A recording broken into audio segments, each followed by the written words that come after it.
अस्सलाम वालेकुम जी। आज हम इंग्लिश 504 कोड का लेसन नंबर 2 पढ़ने के लिए जा रहे हैं। लेक्चर स्टार्ट करने से पहले जिन लोगों ने अभी तक चैनल को सब्सक्राइब नहीं किया उनसे रिक्वेस्ट है कि काइंडली चैनल को सब्सक्राइब करें और वीडियो को एंड तक ज़रूर देखें, क्योंकि वीडियो में बहुत सारे इंपॉर्टेंट क्वेश्चंस जो आपको साथ साथ बताते जाएंगे कि एमसीक्यूज़ के हवाले से या जिस तरह भी वो इम्पोर्टेंट है वो आपको साथ साथ बताते जाएंगे।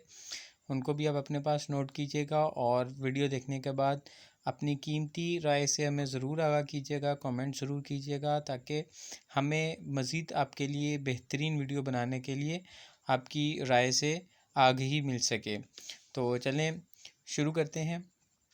Linguists disagree over the main focus of interest and study. Noam Chomsky prefers competence over performance. By competence, he refers to the abstract and hidden representation of language knowledge held inside minds, with its potential to create and understand original utterances in a given language. However, there are difficulties in studying competence, as language performance data are believed to be imperfect reflections of competence. The competence can only be assessed indirectly under control conditions through wide ranging tests. कहते हैं जी Noam Chomsky है जो है वो ये believe करता है कि कॉम्पिटेंस और परफॉर्मेंस के अंदर अगर आप दोनों में से किसी एक चीज़ को प्रेफर करें तो वो कॉम्पिटेंस को प्रेफर करता है। और कॉम्पिटेंस वो किसको समझता है? जो आपके जहन में लैंग्वेज की अंडरस्टैंडिंग है, जो लैंग्वेज का जो नॉलेज है जो आपके दिमाग के अंदर है, उस चीज़ को वो समझता है। बट ये डिफ़िकल्ट है कि आप किसी के ये जज कर सकेंगे किसी के दिमाग में लैंग्वेज के बारे में कितनी समझ बूझ है, कितनी कंप्रीहेंशन, कौन सा लैंग्वेज नॉलेज है, क्योंकि इसको आप जब भी इनडायरेक्टली असेस करेंगे वैसे तो ये असेस हो नहीं सकती। तो ये एक कंट्रोवर्सी है जिसके बारे में है nature versus nurture debate. Nature कहते हैं जो नेचुरली जो कुदरती अमल है, और जो नर्चर है, नर्चर का मतलब होता है परवरिश। नेचर वर्सेस नर्चर डिबेट, ये दो तरह की पॉइंट ऑफ व्यू हैं लैंग्वेज एक्विजिशन के बारे में, लैंग्वेज लर्निंग के बारे में।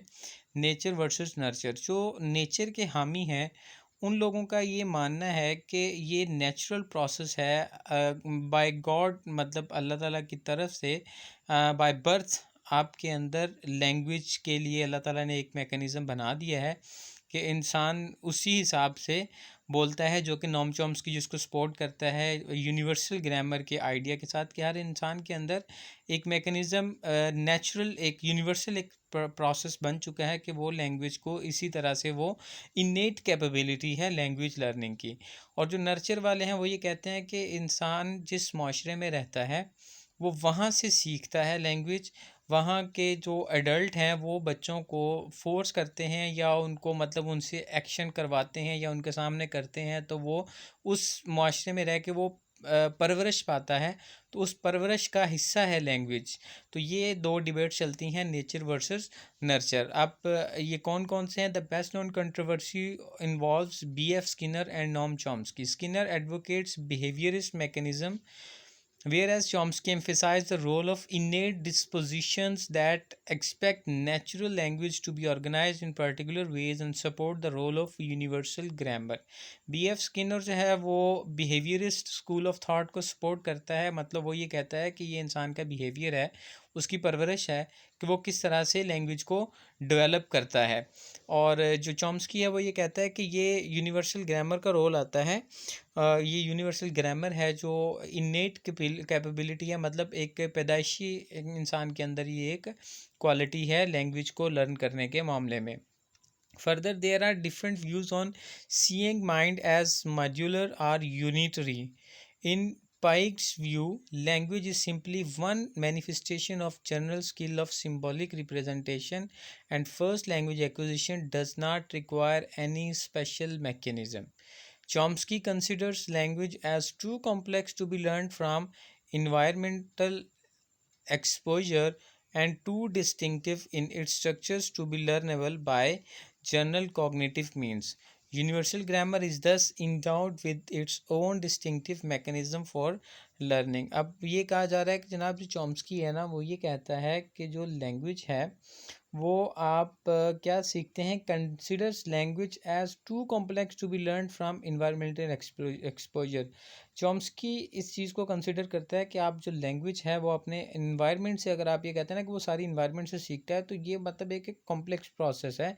ये जब तक के इंसान के अंदर बाय बर्थ या नेचुरली इंसान के अंदर प्रोसेस ना हो तो वो माशरे से सिर्फ देख कर सुनकर ज़ुबान नहीं सीख सकता। इसलिए यूनिवर्सल ग्रामर का जो फैक्ट है एक, वो बहुत ज़्यादा इम्पॉर्टेंट है। When we talk about errors in second language utterances, behaviorists view errors as result of bad habits which can be controlled through rote learning and pattern drilling using target language models.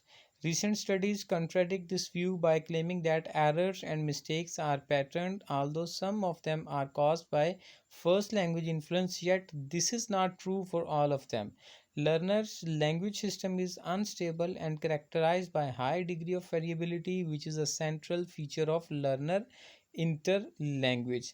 कहते हैं जी जो behaviourist view है वो क्या है कि जब आप लैंग्वेज सीख रहे होते हैं तो उसमें आप बहुत ज़्यादा गलतियां करते हैं, तो वो जस्ट कहते हैं कि result of a bad habits, जो आपके मतलब आपकी एक बुरी आदत की वजह से जो लैंग्वेज लर्निंग में है उनकी वजह से, आपकी बैड हैबिट्स की वजह से आपकी मिस्टेक्स को, वो एरर्स को एनालाइज किया जाता है, उनको देखा जाता है। सेकंड लैंग्वेज में जो अटरेंसेस में आप एरर्स बनाते हैं उनको देखा जाता है। लेकिन रिसेंट स्टडी उसने इस चीज़ से इत्तेफाक नहीं किया। उन्होंने कहा कि that errors and mistakes are pattern although some of them are caused by first language influence. वो कहते हैं कि कोई शक नहीं कि गलतियाँ होती हैं और बहुत सारी गलतियाँ ऐसी हैं जो फर्स्ट लैंग्वेज की वजह से होती हैं, लेकिन वो पैटर्नड गलतियाँ हैं। इस तरह से मतलब अनपैटर्नड या कुछ ऐसी नहीं है, वो एक पैटर्नड गलतियाँ हैं।